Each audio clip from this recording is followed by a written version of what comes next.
Dinalaw ni Narada Muni si Radharani. Dahil nga sinabi na si Radharani ang pinakapapaborang devotee ni Lord Krishna, ay agad na dinalaw ni Narada Muni si Radharani. At nang makita niya ito, ay talagang napakaganda ni Radharani at napakahinhin ito.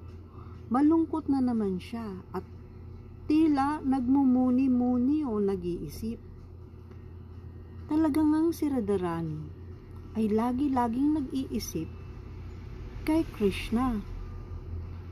Mapaumaga o gabi, si Krishna lamang ang tanging laman ng kanyang isipan at ng kanyang puso. Kaya hindi niya namalayan na nandoon pala si Narada Muni. Nagbigay galang si Narada Muni at nabigay ng mga papuri kay Radharani. At ang sabi niya, "Napakaswerte mo, Radharani. Ikaw pala ang pinakapapaborang devotee ni Lord Krishna." Napayuko naman itong mahiyaing si Radharani. At ang sabi niya, "Naku, hindi po." Sabi naman ni Narada Muni, "Hindi nga ba at lagi-lagi kang pinupuntahan at inaanyayahan ni Mother Yasoda na ipagluto mo naman si Krishna sa kanilang kusina upang ganahang lalo sa pagkain si Krishna?" Ang sagot naman ni Radharani, "Oo nga, ako ay pinapayagan at inaanyayahan ni Mother Yasoda na tumulong sa kanya sa pagluluto ng mga pagkain ni Krishna. Ngunit kasama ko ang mga devotee at ako ay tinutulungan nila. Inaasistihan nila ako para asistihan ko rin si Mother Yasoda sa pagluluto ng mga pagkain para kay Krishna. Ngunit pagka minsan ay nagiging mayabang ako sa forest ng Brindaban, kung saan magkakasama kaming mga devotee ni Krishna na mga gopis, kasama namin si Krishna. At ako'y nagiging mayabang dahil si Krishna ay laging nasa tabi ko lamang. Pakiramdam ko, ako ang pinaka-espesyal dahil nasa tabi ko si Krishna. Ngunit ang hindi ko alam, ang bawat isa pala sa aming mga gopis ay kapiling si Krishna. Naging mayabang ako. Tuloy umalis si Krishna sa aming piling. At kahit na anong pagsusumamo namin napigilan si Krishna, ay hindi namin siya napigilan na tuluyang umalis patungong Mathura. Hindi na niya kami binalikan. Hindi na yata nila kami naalala. Tuluyan na yata niya akong kinalimutan, sabi ni Radharani. Ang alam ko, ang pinakapapaborang devotee ni Lord Krishna ay ang mga damo sa Govardhan Hill.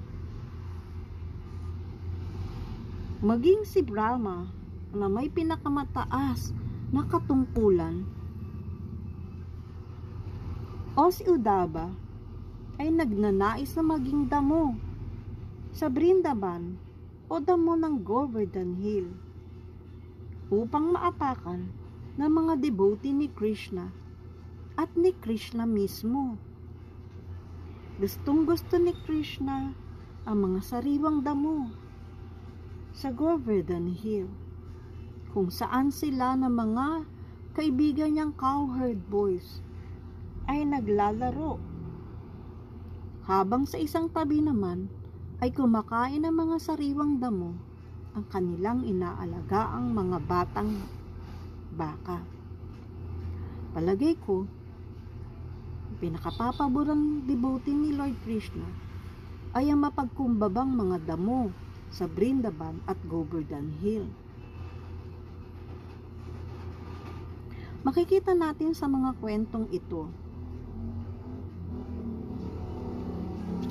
na talagang mapagkumbaba ang mga devotee ni Krishna. Perfect ang kanilang relationship kay Krishna dahil ito ay transcendental.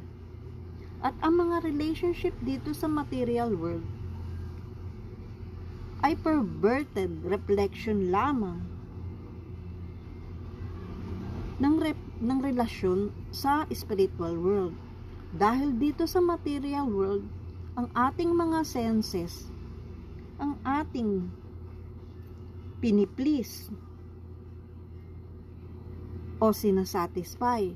Samantalang sa spiritual relationship ay ang mga senses ni Krishna ang ating sinasatisfy. Ang pagiging mapagkumbaba at sincero ay ang mga katangian ng isang devotee, kaya't sila ay nananatili sa devotional service. May 5 mga relasyon na maaari nating gampanan para kay Krishna. Ang una ay ang neutral na pagsamba. Pangalawa naman ay ang pagkapagsilbi ni Krishna. Ang pangatlo ay ang pagiging kaibigan ni Krishna. Pang-apat ay ang pagiging magulang o anak ni Krishna. At ang 5 ay ang pinakamataas, ang conjugal love.